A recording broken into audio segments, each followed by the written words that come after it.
ही पांढरी लिली आलेली आहे, पांढरी.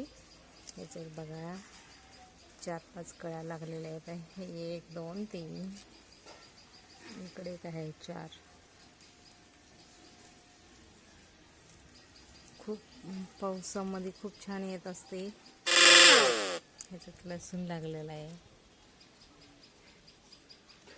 पूर्ण हे लसूणच आलेलं आहे. ही पांढरी लिली आलेली आहे.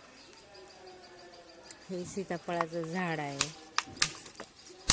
आणि ही कढीपत्त्याचं झाड आहे. कढीपत्ता